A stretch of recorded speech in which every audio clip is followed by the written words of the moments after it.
Good afternoon, friends. Welcome on behalf of TAI and Ernst & Young. 17th of March 2012 may not be remembered for budget so much as the day when we all congratulated ourselves for Sachin having made the king of all records. So probably a round of applause for that first. We have experts in the audience and we have on the panel experts who would present their views, analysis, and of course we will have discussions amongst ourselves. Prashant is a partner with Ernst & Young and he's a specialist in direct taxes. Amit is an associate director with Ernst & Young and a specialist in indirect taxes. Anupma has been a serial entrepreneur, traveled the world and understands the economy of various countries as a corporate leader. Mr. Gurneet Chawla is a specialist in equity and various financial instruments. So we couldn't have had a better panel to throw light on what is happening and going to happen over the next few months in our India and related to the world. I'll hand over to Gurneet ji, who will moderate the session as well. Thank you. Thanks to him for taking the initiative and come prepared with very little time at their disposal. And I believe that what we're going to discuss and learn from what we understand from the budget and their perspective will be only enlightened, benefited from this. I think we're talking about Anupama. She says, as was said, that she's experienced of various economies and that started a diverse view about how she looks at this budget as an opportunity-based or opportunity grabbed or done what he could have done best, and also see what if she was to compare with different economies, then where are we going to focus or we should focus in future, and where are the opportunities for the future finance ministers, I would say, to look into, or for all of us to give feedback to our own associations or the governments to take India to a track on which we are already of progress, but we need a faster progress on this. So, could you just take over and speak on general overview? Thank you. Good afternoon. Happy to be here. A few things. I've been watching the budget for a few years. Increasingly, I would say one trend is obvious that budget the key policy announcements will not be a part of the budget per se. We are seeing that slowly they will be outside of the budget purview. So this is one trend we are seeing, and possibly this will continue, I would say. And that's fair enough. Budget now also is more a statement of accounts. And I think that is what we are seeing come forth. I was also asked to comment on, this is an entrepreneurship platform, on budget and the link to entrepreneurship. And although there has been an announcement of a big fund, 5,000 crore venture fund for small business, overseen by SIDBI, and that's suddenly a boost to small entrepreneurs. But mostly, budget and entrepreneurship would be delinked, because in entrepreneurship, the new business is seeking opportunities in the market. And budget increasingly may have less and less impact. Yes, some impact because the government has to free up the sectors from its purview, but not necessarily a direct impact in terms of whether new businesses go and seek a particular sector or not. If we take the case of education, yes, if education was to turn from not-for-profit to a profit ventures, and the infrastructure was created for that, we will see a jump of activity in that, undoubtedly. It's certainly been exempt from service tax. But by and large, that may not necessarily, other than these few announcements, the opportunity for entrepreneurship and business may not be driven by budget. This budget, it talked about mainly being in a way to control deficit, fiscal deficit, and that's a good measure. It impacts all of us because inflation is directly linked to that. And I think that is one thing which was emphasized in the budget by the FM. The other key emphasis which I really appreciated was for inclusion, in terms of wanting to have marginalized sectors involved, in terms of having malnutrition as a focus, the jump on education, jump on funds. But by and large, it was a tweaking budget. You fixed a few things here and there. But no major big announcements in terms of a large impact on a sector in a very, very strong way. I think if you were to look at and compare with other countries, where also the budget is largely a statement of accounts. In fact, budget is not such a big event in other countries if you look at it. It's pretty much goes and comes as a very non-eventful happening in the normal course of running of government. It's only in India we place such a strong emphasis on it. I think the large change there is that governments are typically out of the sectors. The governments are facilitators. The governments are not benefactors. So hence, the SOP announcements, subsidy announcements, all those things are not awaited for in the budgets. Largely, the focus is for them to create an infrastructure for the good businesses to run. And in India, as our economy moves, I think that will be a trend which will come to forth. We're already seeing it happening in small measures. Thanks.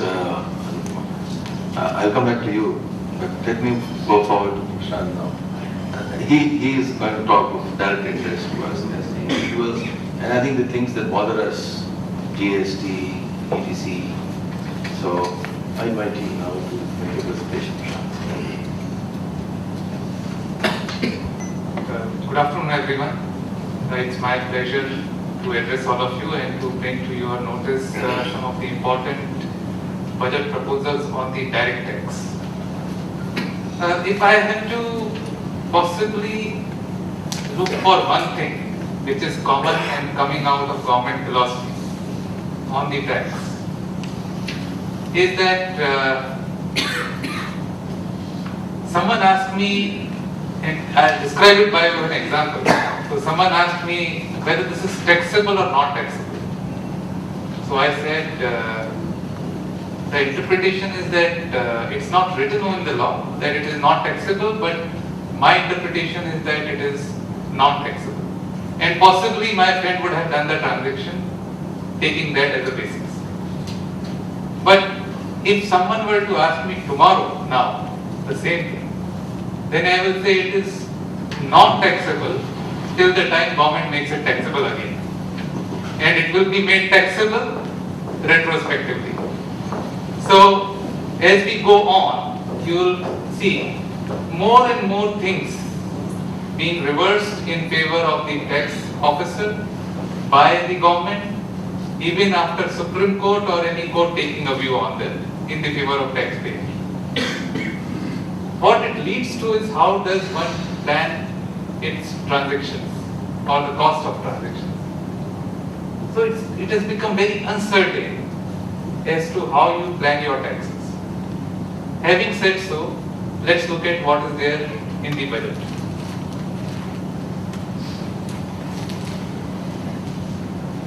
As far as rate of tax is concerned, there is no change in tax rate for the individuals. Even though there is no change in the rate of tax, but the slabs have been tinkered. So, if you look on the slide, earlier up to 1,80,000 the exemption limit was there, which has been raised to 2 lakhs. We are moving towards direct DTC slabs. There's another change that you will see, that the 10% rate has been extended, or rather 20% rate has been extended to 10 lakhs. Earlier it was only till 8 lakhs. So overall saving of 20,000 in respect of this slab. These are the DTC slabs now. And there is no change for working women. Earlier, the working woman was having a favorable rate or the slab, but it is no longer there.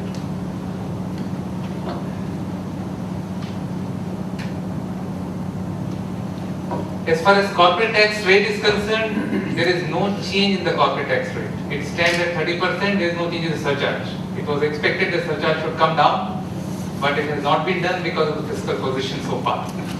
In DTC, you don't find surcharge. On the security transaction tax, there is a 20% reduction on the securities transaction tax. It has been reduced to 0.1% from 0.125% in case of this delivery-based transaction.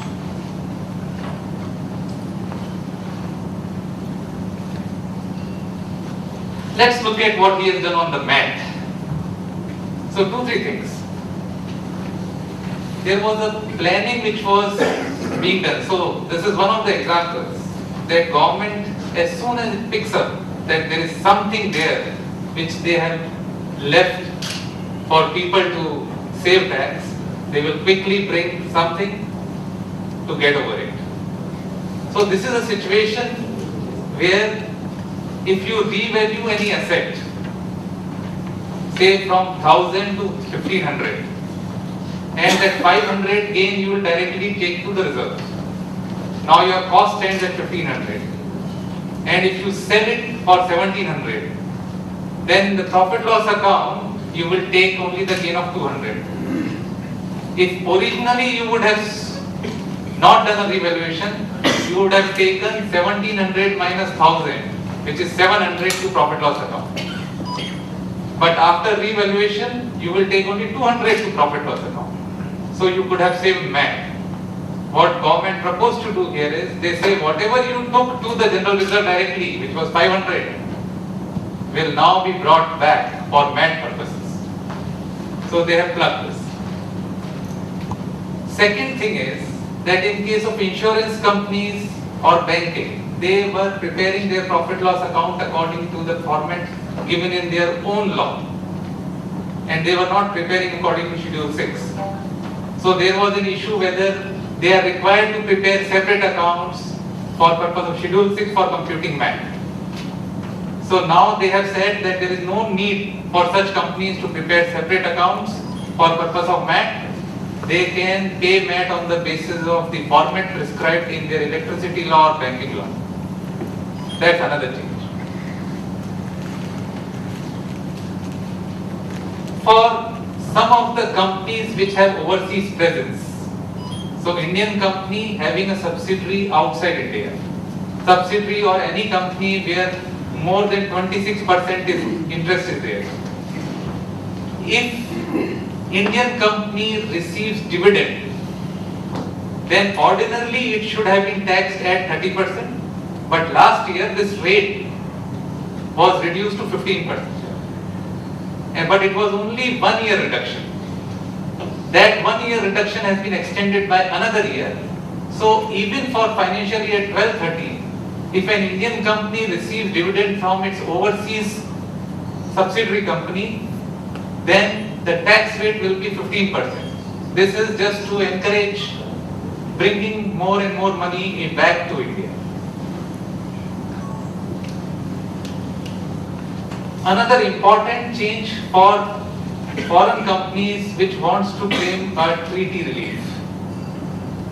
So if you are paying to any foreign company and you want to apply the tax treaty rate, then you will need a tax residency certificate before you can take that tax treaty rate. India does not grant a tax residency certificate to anyone. If a foreign country wants a tax residency certificate from Indian company and you go to the tax office, then the tax officer says, where is it written in the tax law that I should give you the tax residency certificate? But we want other countries to give tax residency certificate as per our format. But anyways, that's the law which we have to follow.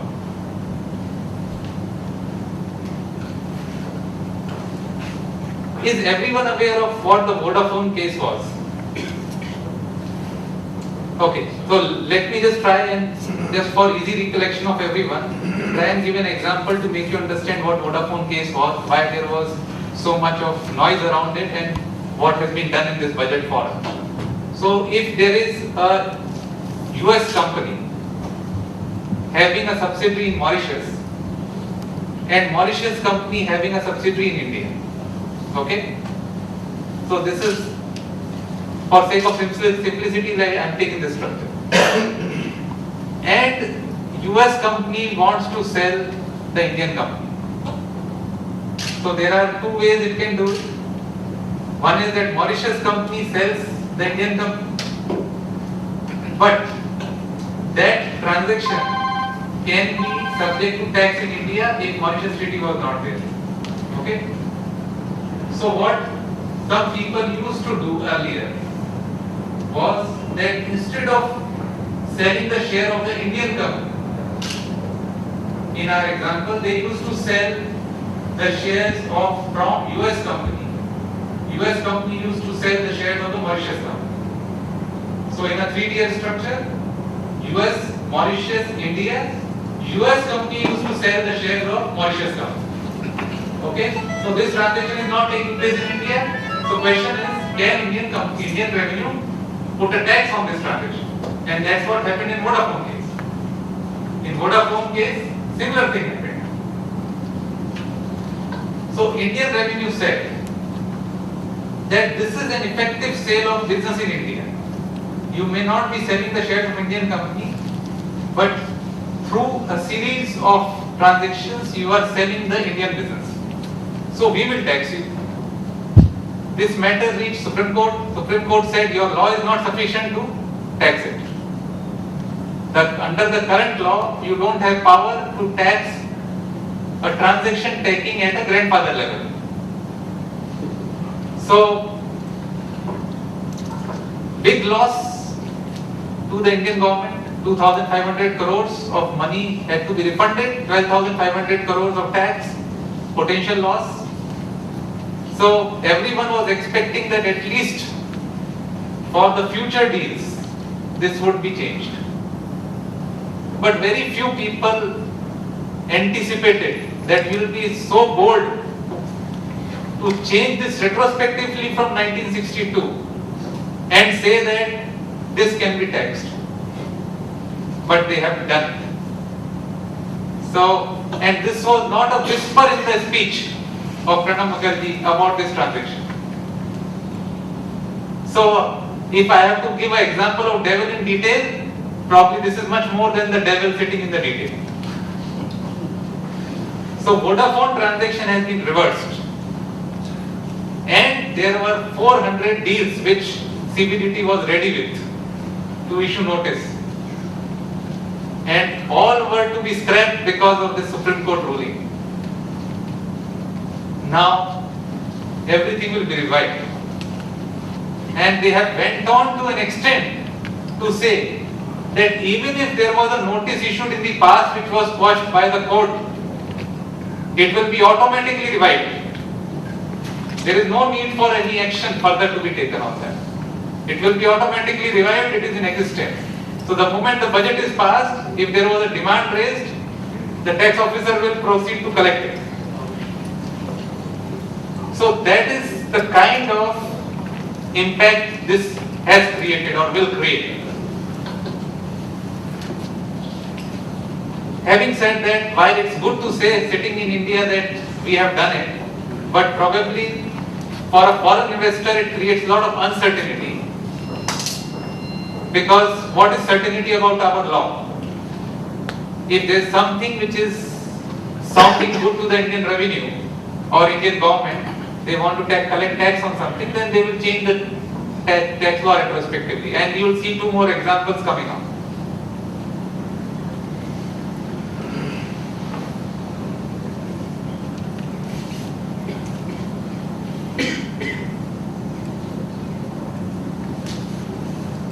Now this is something which possibly is an advanced legislation on anti-avoidance. I don't know how prepared we are to take it, but now it is a reality. Industry has been raising